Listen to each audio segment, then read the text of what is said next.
Good morning, my dear students. How are you all? This is your maths teacher Neha ma'am. As you all know that in the previous video we have done problem sums related to HCF and LCM. Today also we are going to continue the same, and now this is a question from exercise 4.4 of your book. The question says, Dani visits a shrine after every 48 days. Mary visits after 32 days. And Vani visits the shrine after 64 days. That means we are given the number of days after these three girls goes to a shrine. One day they meet at a shrine. After how many days they will meet at the same place? That means, for example, at a particular date, Dani has started going to shrine and she goes after 48 days. Similarly, Mary goes after 32 days and Vani goes after 64 days. That is what I have written here. Dani visits shrine after 48 days, Mary visits shrine after 32 days and Vani visits shrine after 64 days. Now what we have to calculate, after how many days they will meet at same place. That means the three girls are going to the shrine individually, but a single day will come when all of the three will meet at the shrine.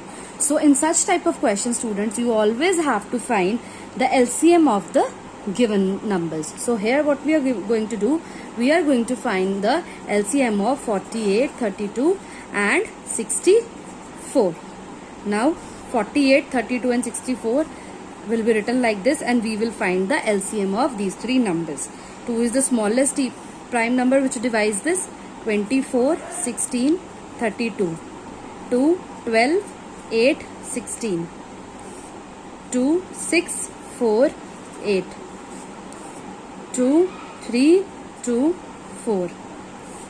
2, 3, 1, 2. 2, 3, 1, 1. 3, 1, 1, 1. So we have got 1, 1, 1 in the last column. So these are the prime factors of the numbers. Now we are going to find the LCM.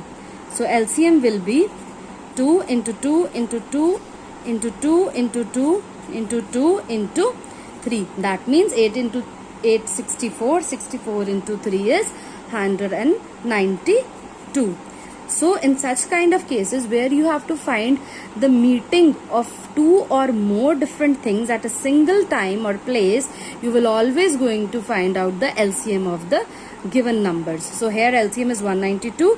So the girls will meet after 192 days.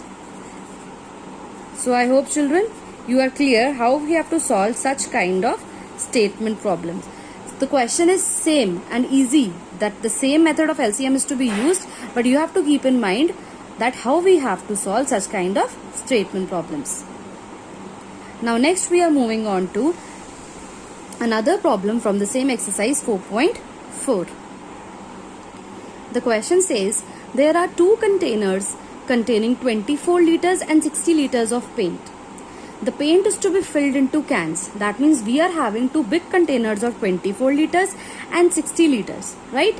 But these both of the paints has to be filled in small little cans. That means there were two bigger cans and we have to fill these 24 liters and 60 liters of paint in the smaller cans to be used such that the paint from both the containers is added completely without mixing them. Now what is the meaning of this statement? That both the big containers get finished when we add paint in the small containers. So what we have to do, firstly we will write the capacity of first tank, which is 24 liters, capacity of second tank, which is 60 liters.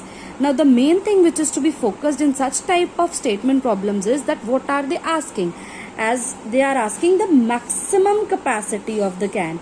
And children, in the previous video also I have already explained you that whenever the maximum amount of two or more numbers in the comparing part has to be found out, we are always going to find the HCF. So here we will write the maximum capacity of the can to be used is equal to the HCF of capacity of both the tanks.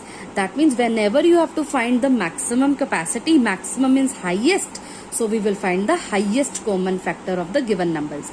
So we will factorize 24 and 60. 24 and 60 both are even numbers. So 2 12s are 24, 2 6s are 12, 2 3s are 6 and 3 1s are 3. Similarly, 60 is an even number. 2 30s are 60, 2 15s are 30, 3 5s are 15 and 5 1s are 5. And these are the prime factors of the number 24 and 60. 2 into 2 into 2 into 3, and 60 is equal to 2 into 2 into 5 into 3.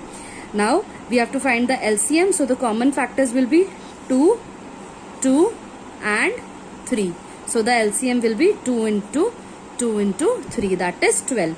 So this 12 is the maximum capacity of the small tank which is to be used in order to add the paint from both the containers completely without mixing them. So children, I hope you are clear how we have to solve such kind of statement problems. Now with this we have completed exercise 4.4.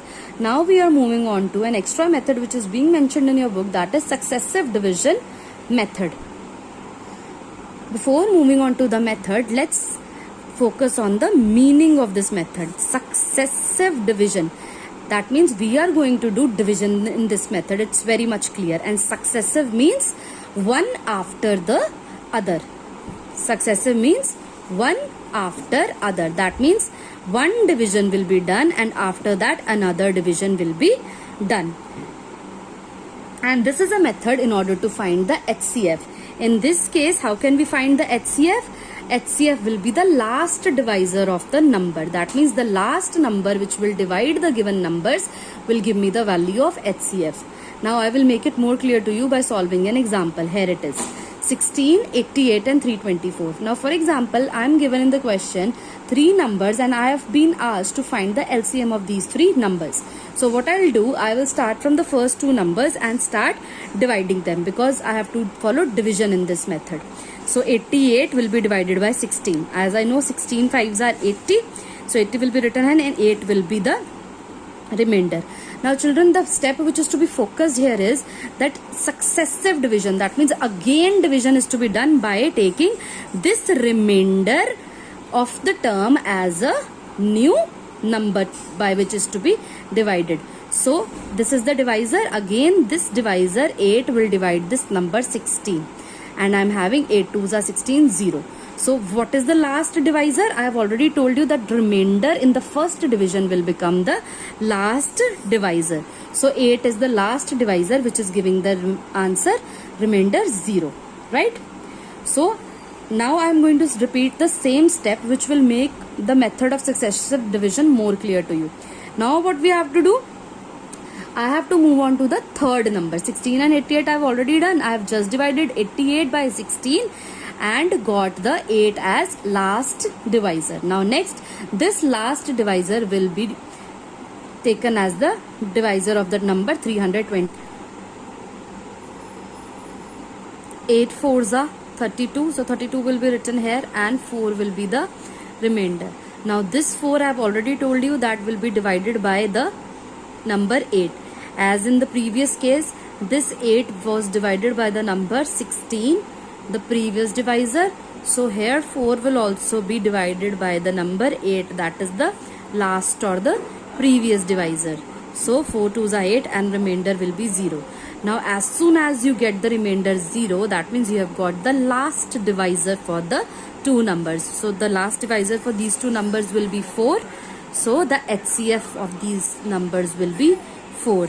So I hope children you are clear how to solve and find the value of HCF using successive division method. So these were the topics for today. You have to practice similar statement problems from exercise 4.4 of your book. And with this we have completed the chapter of HCF and LCM. So you have to practice similar questions from your book so that you revise the chapter thoroughly.